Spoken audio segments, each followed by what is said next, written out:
Dray, you've been there all morning listening and watching those graphic images we saw of 25-year-old Ahmaud Arbery's body and the injuries he sustained after being shot with that .357 Magnum shotgun. Can you talk more about that? Well, actually, it was a 12-gauge shotgun that killed Ahmaud Arbery. He was shot at 3 times, but according to the medical examiner, Dr. Donaghue, who testified this morning, 2 of those shots actually struck Ahmaud Arbery. It was the shot to his chest, center chest, that actually killed him. In fact, Dr. Donaghue said that Ahmaud Arbery was losing consciousness as he was falling to the ground, and that is why you can see some of the wounds on his knuckles and on his face, because he was in no way in a position to protect himself from hitting the ground, because that gunshot from the 12 gauge was just that much devastating. It was very difficult for the jurors to look at those photos that they were shown this morning. One of them showing the hole in Ahmaud Arbery's chest. You could literally see just how significant that wound was to his body. Some of the jurors looked away. They understand they have a job to do, but these images are just very graphic in nature, but at the same time very necessary for them to see, so they can get a really clear understanding of just how significant those gunshots were to Ahmaud Arbery's body. We know that he was 165 pounds at the time that he passed away. The doctor, the medical examiner, saying that he was muscular, slim, but muscular. And according to his family members, Ahmaud was an avid runner, so it only makes sense that his body would be described in such a way. But he was helpless, he was defenseless when he was shot with that 12-gauge shotgun. The medical examiner saying that he really just had no way, he was in no position to defend himself. Tashanea. Yeah, and Dray, his father, who just spoke outside of that courthouse along with Reverend Jesse Jackson, mentioned how the father and son grabbed their weapons, the father actually grabbing the .357 Magnum and then going after Ahmaud Arbery. He ultimately, and I'm paraphrasing here, saying they ultimately were out for blood. Yeah, it was Gregory McMichael who initially spotted Ahmaud Arbery running down the street. Let me pause for a moment here. You can hear members of the Transformative Justice Coalition chanting what's become their mantra, justice for Ahmaud. Reverend Jackson is just about 10 feet away, less than 10 feet away from where I'm standing.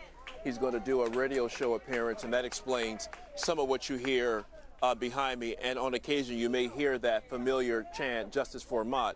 Meanwhile, going back to your point about Gregory McMichael, yes, it was Gregory McMichael who initially noticed Ahmaud Arbery running down the street there in Satilla Shores.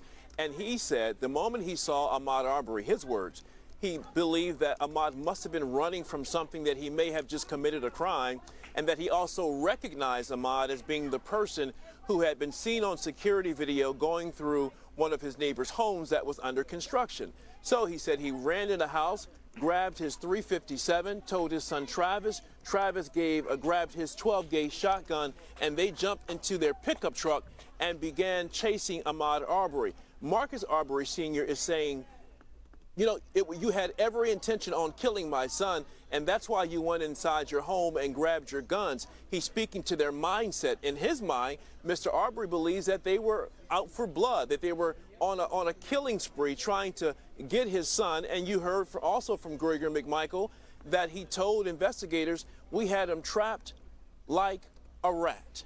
And so, again, the prosecution doing a really good job of using Gregory and Travis McMichael and William Bryan's own words against them here in court. And the evidence has certainly complemented in many ways what they told investigators. Tashanea? Yeah, Dray, when your cameraman actually shifted on that crowd, I mean, you could just see the massive crowd of media there, all descending on this small Georgia community, which now has the national spotlight on this trial. How has the media attention shifted things in this small community? Well, this is a small town. This is Brunswick, Georgia.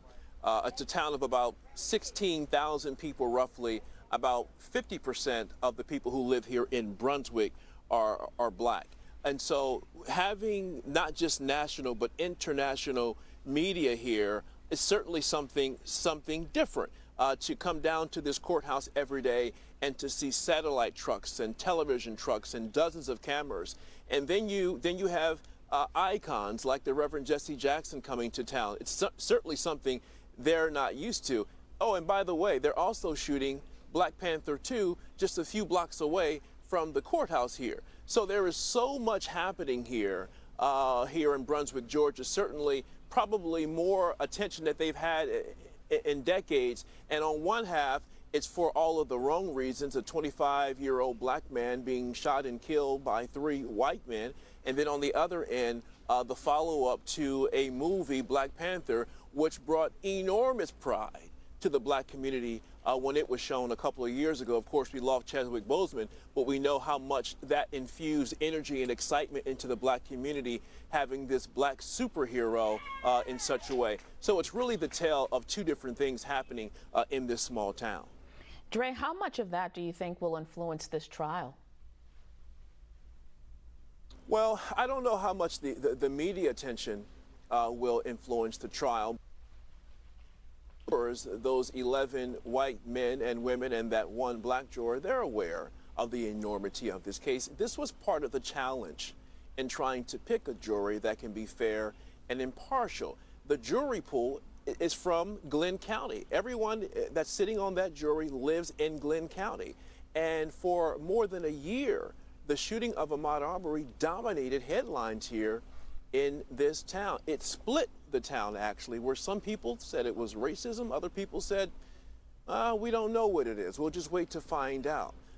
So it's definitely a case that's drawing international attention, and it's certainly something the jury is aware of, and it's certainly something the judge is aware of, which is why we've seen this case sort of drag along, especially early on with the jury selection process, because the judge wanted to be at least very confident that whomever was placed on that jury could render a fair and impartial decision.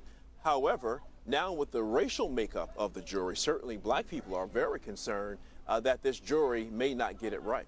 Yeah, and Dray, they were hoping to actually wrap this case up, this trial, better yet, by the end of this week. Is that still possible? No way in the world that they're going to be able to wrap this case up by the end of the week. That was the judge's hope in the beginning, that this case would be concluded by the 19th, which is this Friday. However, because we've had so many motions and so many interruptions where the jury has had to leave the courtroom while the attorneys discuss various things, it's really slowed this trial down to a crawl. And I think that's part of the frustration the judge is experiencing, is that this trial is all of a sudden losing momentum because they have to deal with all of these outlying issues. One of them being, Kevin Goff and these many motions that he's been presenting and submitting to the judge, trying to keep black pastors out. And when that didn't work, asking the judge for the bailiffs to keep track of everyone that's sitting in the gallery. So it's these types of things that's slowing the case down. And more importantly, the judge is concerned that the jurors may also be experiencing fatigue and frustration at the pace of the trial. Dray, great reporting as always. Thank you.